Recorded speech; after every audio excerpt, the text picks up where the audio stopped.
NCERT exercise 4.1 question second. We have to represent the following situation in the form of quadratic equation. Just in the form of quadratic equation means हमें quadratic equation बनानी है, solve नहीं करना अभी. First question है the area of a rectangular plot is 528 meters square. The length of the plot in meters is 1 more than twice its breadth. We need to find the length and breadth of the plot. अगर हमको length and breadth find करनी तो इसके लिए हमें equation बनानी है. तो सबसे पहली चीज़ याद रखें, we have to assume what we have to find out. जो हमको फाइंड करना होता उस सबसे पहले एज्यूम कर लेना है प्रॉब्लम बेस्ड क्वेश्चन में. जैसे देखिए आप, let the breadth of rectangular plot be x metre, then the length of this plot be 2x + 1, क्योंकि इसने कहा था length is 1 more than twice its breadth. अब क्योंकि ब्रेथ x लिया तो 1 मोर देन, तो प्लस करेंगे ट्वाइस इट्स ब्रेथ जो कि x है, तो 2x + 1 इसका लेंथ होगा. उसने कहा था length is 1 more than twice its breath. अगर कहता 1 लेस देन तो हम करते 1 लेस के लिए माइनस और 2x, लेकिन इसने मोर देन कहा तो प्लस करेंगे. Now we know that area of rectangle equals to length into breadth, but according to question it is already given that area is 528 meter square. बस अब लेंथ की जगह 2x + 1 आ जाएगा इंटू ब्रेथ की जगह x इक्वल्स टू 528 मल्टीप्लाई करेंगे तो ये 2x² + x और ये इधर आ जाएगा तो -528. सपोज इक्वेशन फर्स्ट है. On comparing with standard form से x² + bx + c we get a to b1c -528. here a is not 0 since a is 2. So the obtained equation first is quadratic equation. बस यही हमको पता करना था. Second question, the product of two consecutive positive integers is 306. We need to find the integers. Let the two positive consecutive integers x and x + 1. अभी आपको कहा we have to assume what we have to find out. According to question the product is 306, then x into x + 1 is equal to 306. Multiply करेंगे, 306 को इधर replace किया तो ये quadratic equation बन गई. डिग्री 2 हो रही है. सारी क्वाड्रेटिक बनेंगी ये श्योर है, क्योंकि उसने प्रॉब्लम ऐसी बना के दी है. हमको बस क्वाड्रेटिक फॉर्म में बनाना है.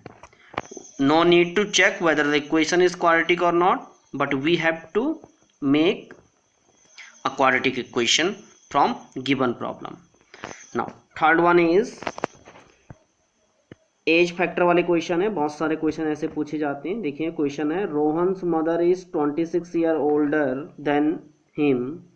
The product of their age in years 3 years from now will be 360. We would like to find Rohan's percentage.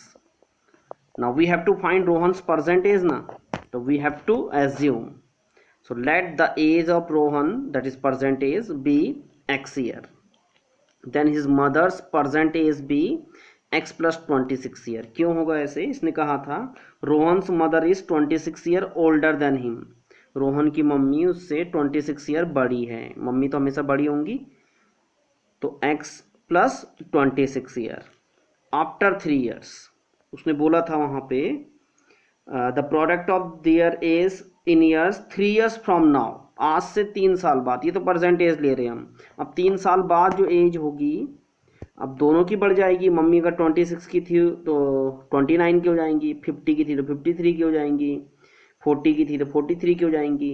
अगर रोहन 15 का था 18 हो जाएगा. 3 years दोनों के दोनों बढ़ जाएंगे, इसलिए लिखा after 3 years the age of both will be x + 3 and x + 26 already था परसेंटेज और +3 दैट इज x + 29.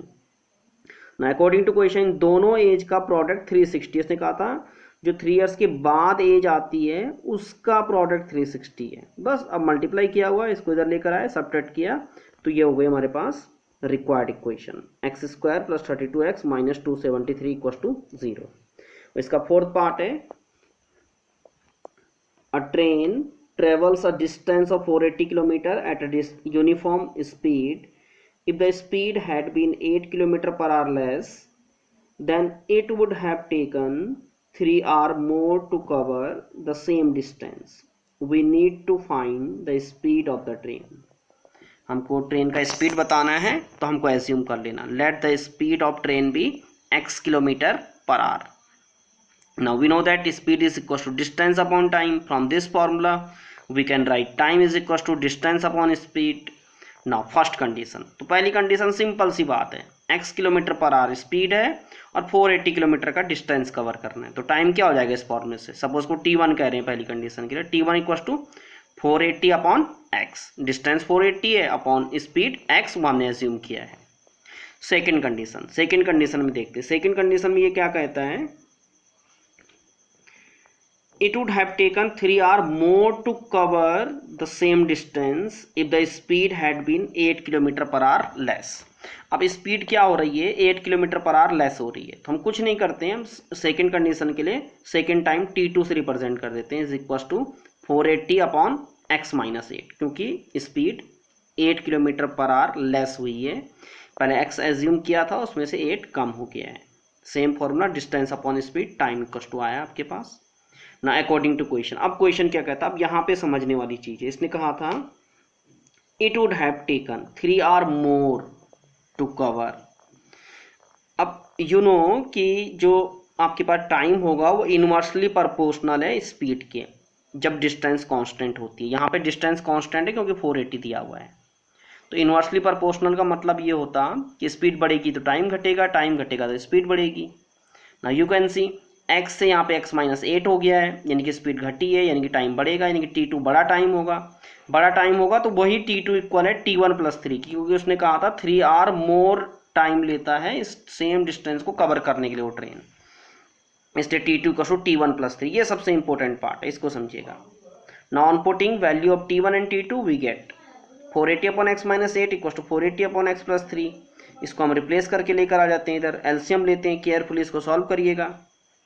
देखें, on solving we get another quadratic equation, 3x square minus 24x minus 3840 equal to 0. On dividing by 3 we get, यहाँ पे ये x square होना चाहिए, ये x cube लिख दिया गया है, इसको x स्क्वायर कर लेते हैं हम.